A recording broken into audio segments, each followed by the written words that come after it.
कुछ लोग आज का जो क्वेश्चन है इलेक्ट्रिक डाइपोल पर ये 3 in 1 है। मेरा मतलब ये लॉन्ग टाइम में भी पूछा जाता है, इसमें न्यूमेरिकल भी आती है और ऑब्जेक्टिव टाइप क्वेश्चन भी आता है, तो हम तीनों करेंगे। क्वेश्चन क्या है, अब आपने यूनिफॉर्म इलेक्ट्रिक फील्ड में एक इलेक्ट्रिक डाइपोल को रखना होगा किसी भी एंगल पे। आप पैरेलल रख सकते हैं, राइट एंगल पे रख सकते हैं, एक्यूट एंगल पे रख सकते हैं, ऑब्ट्यूज एंगल पे, जिस एंगल पे आप मर्जी रखिएगा और देखिएगा होगा क्या डाइपोल अपनी जगह रहता है या घूमता है, क्या होता है, वही आपको सिखाया जाएगा। सो यूनिफॉर्म इलेक्ट्रिक फील्ड को दिखाने के लिए जो यहाँ पे आप देख रहे हैं, मैंने पैरेलल लाइनें दिखाई हैं, स्पेसिंग बिल्कुल इक्वल है सबकी। So this is uniform electric field. दूसरा होता है नॉन यूनिफॉर्म, जिसमें स्पेसिंग डिफरेंट होगी, डायरेक्शन डिफरेंट होगी, राइट। तो ये यूनिफॉर्म इलेक्ट्रिक फील्ड है, इसको मैं ई से रिप्रेजेंट कर रहा हूँ, और इस यूनिफॉर्म इलेक्ट्रिक फील्ड के अंदर मैं एक डाइपोल को रख रहा हूँ। खुद देखिए, एक इलेक्ट्रिक डाइपोल मैंने रखा है, थीटा एंगल पे रखा है। ये थीटा 0 भी हो सकता है, यानी डाइपोल पैरेलल हो सकता है, पैरेलल टू इलेक्ट्रिक फील्ड। इस वक्त एक्यूट एंगल पे है, ये राइट एंगल पे भी हो सकता है, ऑब्ट्यूज हो सकता है, अपोजिट भी हो सकता है, राइट। सो थीटा दे रहा है एंगल, जिस एंगल पे मैं इसको रख रहा हूँ। और ये आपका इलेक्ट्रिक डाइपोल है, गौर से देखेगा, negative charge positive charge, separation 2a, dipole movement p from negative to positive, right. और डाइपोल जो है इलेक्ट्रिक फील्ड के साथ किस एंगल पे है इनिशियली, थीटा। तो जो आप क्या देखेंगे कि ये डाइपोल अपनी जगह पे नहीं रहता, ये रोटेट करता है, ऐसे रोटेट करता है क्लॉकवाइज, जब तक ना ये इलेक्ट्रिक फील्ड की डायरेक्शन में आता है। अब हमने वो देखना है कि क्यों रोटेट करता है, राइट, वजह क्या है। तो सिंपल सी वजह है, आपको मैंने पढ़ाया है कि जब कोई चार्ज किसी इलेक्ट्रिक फील्ड के अंदर होता है, सपोज ये इलेक्ट्रिक फील्ड है किसी चार्ज का, अगर हम कोई दूसरा चार्ज इसमें रखते हैं, सपोज ऑलरेडी यहाँ एक चार्ज था और ये था इसका फील्ड, जब हम यहाँ पे दूसरा चार्ज रखते हैं, सपोज मैंने आपको पढ़ाया था स्टार्ट में, टेस्ट चार्ज रखते हैं, तो क्या ये या तो बाहर जाता है या अंदर आता है, यस, राइट, क्योंकि इस पर एक फोर्स एक्ट करती है इसकी, जिससे ये बाहर जाता है या अंदर आता है। सेम बच्चों यहां कंसेप्ट यूज करना होगा कि आपका जो डाइपोल है, यानी दोनों चार्जेस हैं, जो एक पॉजिटिव एक नेगेटिव है, ये इलेक्ट्रिक फील्ड के अंदर है, तो डेफिनेटली दोनों पर एक्ट करेंगी फोर्स। तो जरा बताइए किस चार्ज पर कितनी फोर्स और क्या होगी डायरेक्शनल फोर्स, वो भी आप बता सकते हैं बच्चों लोग। यहां इजी आपके लिए मैं इसको कर देता हूं, मेन डायरेक्शन जो इलेक्ट्रिक फील्ड की जो है, खुद देख रहे हैं आप, लेफ्ट टू राइट। उसका मतलब हमेशा जो है इलेक्ट्रिक फील्ड का सोर्स क्या होता है, मैंने पढ़ा है आपको, this can be A sheet of positive charge, और ये जो होगा सिंक, जिसको बोलते हैं शीट ऑफ नेगेटिव चार्ज। तो अब क्लियर और ज्यादा हो जाएगा। लीजिए ये आपका पॉजिटिव चार्ज है, इस पर यूनिफॉर्मली डिस्ट्रीब्यूटेड है, और इस पर नेगेटिव चार्ज है। अब बहुत आसान हो जाएगा। अब बच्चों लोग खुद देख लो, आप अब आपका ये चार्ज जो है किसके अंदर है, इलेक्ट्रिक फील्ड के अंदर है। चार्ज का मैग्नीट्यूड कितना है, Q, इलेक्ट्रिक फील्ड कितना है, E, तो क्या इस पर फोर्स एक्ट होगी, डेफिनेटली होगी। हमने पढ़ा है इलेक्ट्रिक फील्ड इंटेंसिटी की डेफिनेशन क्या होती है, फोर्स पर यूनिट चार्ज। तो क्या यहां से हमने फोर्स निकाला था, राइट, चार्ज को मल्टीप्लाई किया था इलेक्ट्रिक फील्ड से, तो ये इतनी फोर्स एक्ट करेगी इस चार्ज पर। तो अब लेकिन बताइएगा कि फोर्स की डायरेक्शन क्या होगी जो इस पर एक्ट करेगी। कौन सा चार्ज है, पॉजिटिव, डेफिनेटली इसको अट्रैक्ट कौन करेगा, negative plate, negative charge on the plate, तो इस पर फोर्स एक्ट होगी negative charge, sorry positive charge पर, वो होगी ये फोर्स इस डायरेक्शन में। और ये जो है इस फोर्स की वैल्यू क्या लिखूंगा मैं, QE, Q है चार्ज का मैग्नीट्यूड और E है इलेक्ट्रिक फील्ड की का मैग्नीट्यूड। सो इस चार्ज पर आप फोर्स ऐसे एक्ट करेगी, और फोर्स कितनी होगी, QE, याद रखिएगा, right.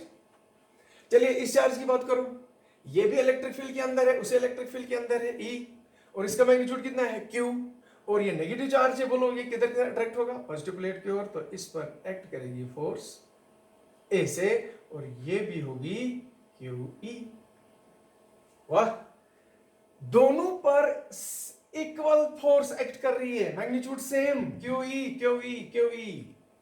Tell me what will happen बच्चों, नेट फोर्स कितनी होगी डाइपोल पर, जितनी फोर्स राइट उतनी लेफ्ट, नेट फोर्स होगी 0। लेकिन आप अजीब गरीब तमाशे देखेंगे, जैसे ये मेरा पेन है, इसको बच्चों में एक फोर्स ऐसे लगा रहा हूं राइट एंगल पे ऐसे, और दूसरी फोर्स यहां से लगा रहा हूं, क्या ये अपनी जगह रहेगा? नो, दिस विल रोटेट, आपका पेन रोटेट करेगा। तो ये जो डाइपोल है जो थीटा एंगल पे था, ये जीरो पे आएगा, थीटा जीरो हो जाएगा, क्योंकि दोनों फोर्सेस कपल कहलाती हैं, और कपल का काम होता है टू रोटेट। बोलो, मैंने एक फोर्स यहां से लगाई, जितनी यहां से लगा रहा हूं उतनी यहां से लगा रहा हूं, इन दोनों फोर्स को क्या बोलते हैं बच्चों? कपल।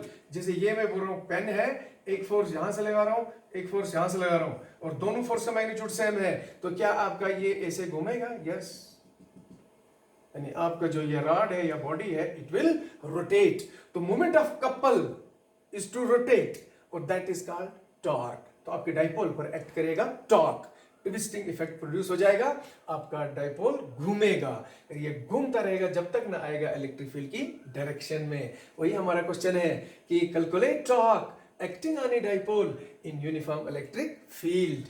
तो अब मैंने आपको सिखा दिया कि डाइपोल घूमेगा, घूमने के लिए टार्क चाहिए। दरवाजा खोलते हैं हम, खाली फोर्स से काम नहीं चलता। जरा इधर देख लीजिए, मेरे पास एक एग्जांपल है, ये देख लीजिए खिड़की है बच्चों, यहाँ पे इस खिड़की को हैंडल यहाँ पे है, और यह है एक्सिस ऑफ रोटेशन। यहां पे देखो, यहां पे हैंडल है, अगर यहां हैंडल लगाया जाए, कितनी भी फोर्स में लगाऊं नहीं घूमेगा।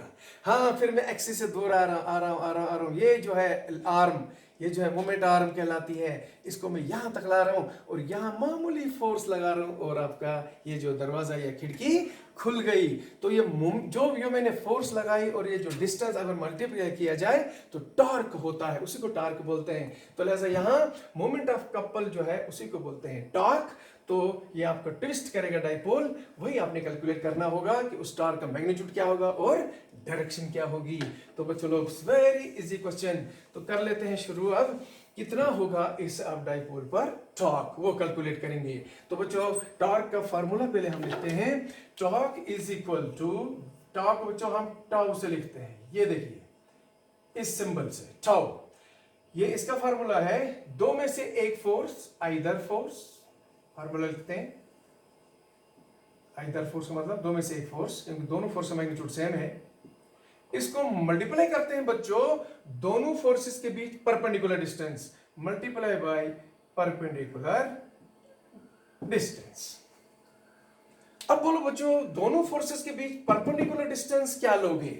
अक्सर बच्चे कंफ्यूजन में पड़ जाते हैं, वो ये लेते हैं, ये जो A to B डिस्टेंस है, ये जो 2A है, इसको लेते हैं परपेंडिकुलर डिस्टेंस, हालांकि ये नहीं है परपेंडिकुलर डिस्टेंस। ऐसा कहां होगा? ये देखिए, अगर ये फोर्स है आपकी, और ये अगर ये मैं लाइन लूं तो ये दूसरी फोर्स होगी, तो ये जो लाइन जो है, ये देखो, ये परपेंडिकुलर बन गया, तो ये वाला जिस डिस्टेंस है ये बन गया दोनों फोर्स के बीच परपेंडिकुलर डिस्टेंस। हालांकि ऐसा नहीं है, यहां देखिए, एक फोर्स ये है, एक फोर्स ये है, तो क्या ये परपेंडिकुलर डिस्टेंस है? नो।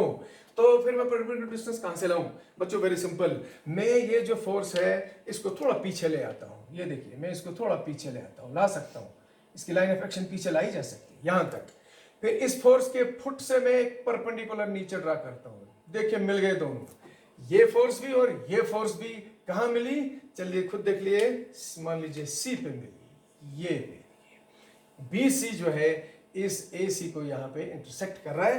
तो बच्चों बोलो, अब क्या बी सी परपेंडिकुलर डिस्टेंस बन गया between this force and this force? Yes, definitely. अब मैं इजिली निकाल सकता हूं आपका टॉर्क कितना होगा इस डाइपोल पर। सो वो होगा टाउ इज इक्वल टू, बोलो बच्चों, आइदर फोर्स, दो में से एक फोर्स लेना होगा, क्यू ई, दो में से एक ले लो, आएगा Q E into perpendicular distance क्या लिखोगे? B C, right. अब बच्चों लोग, हमारा काम है अब BC निकालना, ये जो BC है, राइट।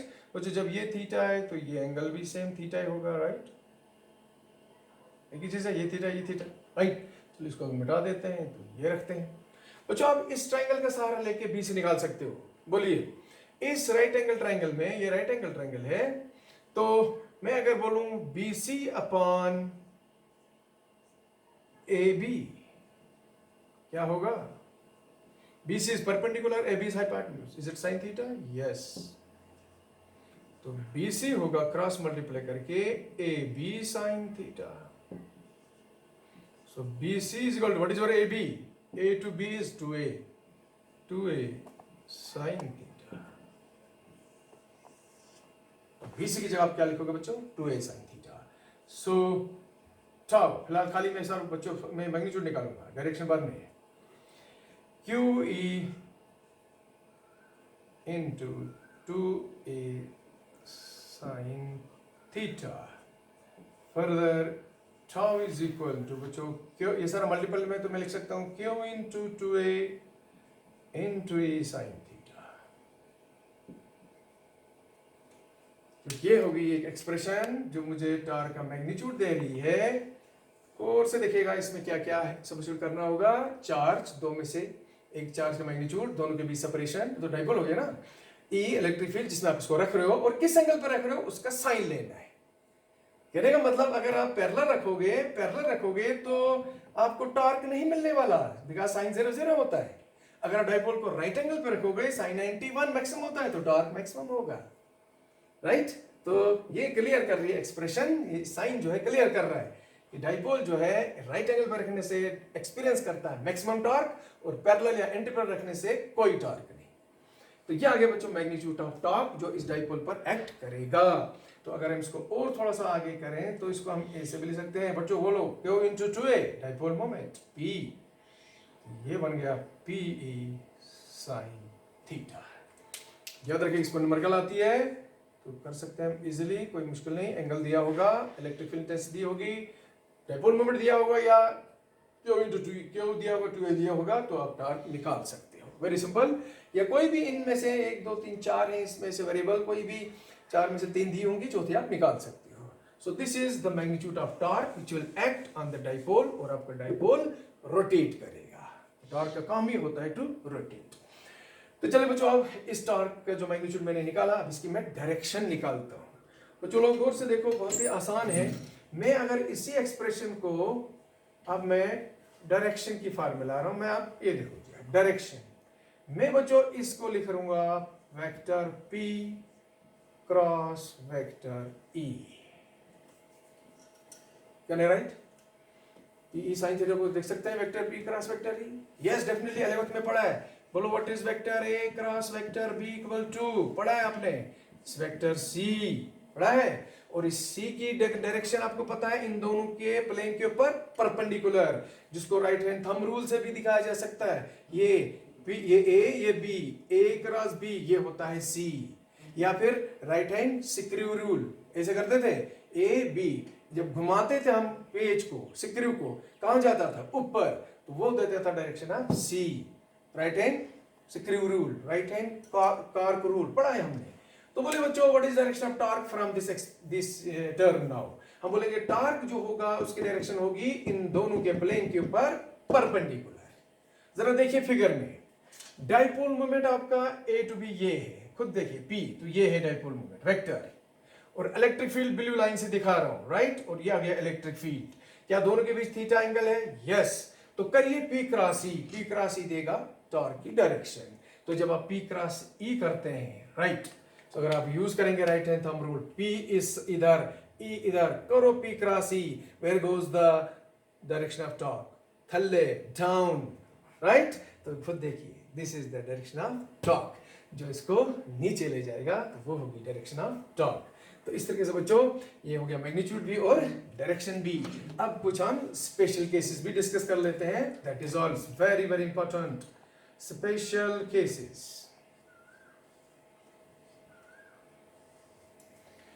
जो पहला केस होगा, अगर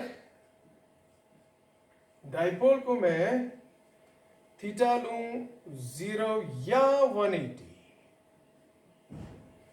कुछ देखिएगा, इफ थीटा 0 यानी ये जो डाइपोल है इसको मैं पैरेलल रखता हूं किसके? इलेक्ट्रिक फील्ड की, तभी 0 हो जाएगा. तो क्या टॉर्क एक्ट होगा? क्या आपका डाइपोल घूमेगा?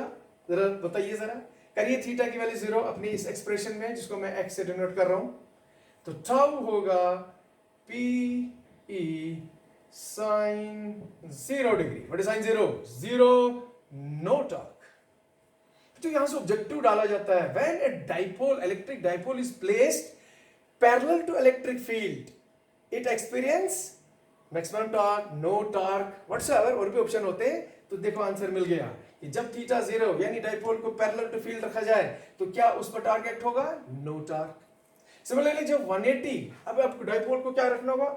यस 180, यानी अब नेगेटिव चार्ज उधर जाएगा, पॉजिटिव इधर, लेकिन पैरेलल। तो उस समय क्या करोगे? लगा उस समय टार्क कितना होगा? टाउ होगा पी साइन 180। अगेन बच्चों साइन 180 होता है 0, नो टार्क। तो आसान याद रखना है, when a dipole is held parallel or anti-parallel to electric uniform electric field, no torque acts on it. फिर हो गया बच्चों नंबर 2, if theta is 90, अब आप डाइपोल को किस एंगल पर रखोगे? डाइपोल पर रखोगे 90 ए से। बोलो जी कितना टार्क एक्ट करेगा? टार्क की वैल्यू बताओ। Tau is equal to P E sine 90। What is sine 90? 1 maximum. Yes, इसका मतलब उस समय टॉर्क होगा मैक्स।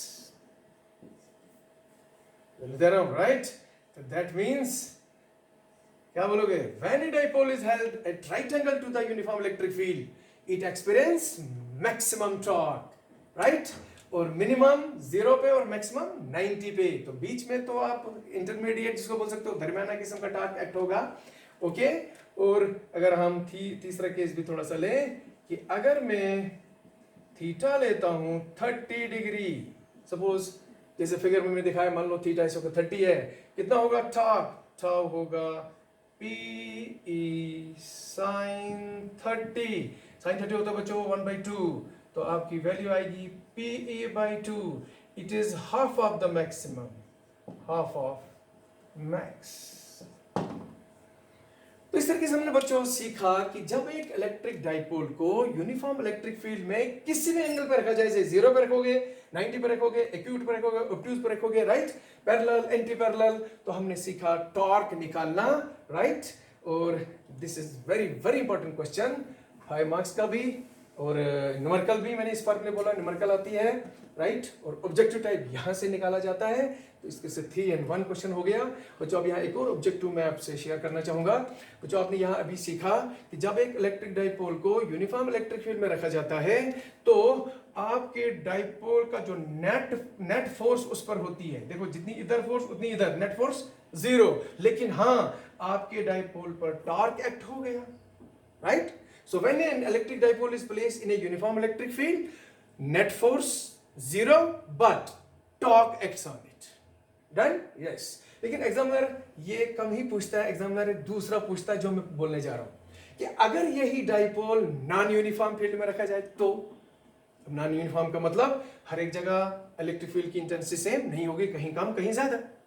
अब सपोज ये ऐसे है, ये इलेक्ट्रिक फील्ड है, ऐसे इलेक्ट्रिक फील्ड, ये देखिए ऐसे देखो, this is non uniform electric field, यहाँ इंटेंसिटी कुछ है, यहाँ कुछ है। अब जब डाइपोल को नॉन यूनिफॉर्म इलेक्ट्रिक में रखा जाए बच्चों, बोलो क्या होगा? हाँ, हो सकता है जहां इंटेंसिटी ज्यादा वहां फोर्स ज्यादा, जहां इंटेंसिटी कम वहां फोर्स कम। तो क्या नेट फोर्स 0 होगी? ना, उस केस में नेट फोर्स निकलेगी, तो अब तो होगा ही। ये याद रखना है, when an electric dipole is placed in non uniform electric field, net force acts on it as well as torque acts on it. But when it is placed in uniform electric field, net force is 0 but torque acts on it. So this is all about complete हो गया मेरा electric dipole भी। तो next time आगे पढ़ेंगे। Thank you very much.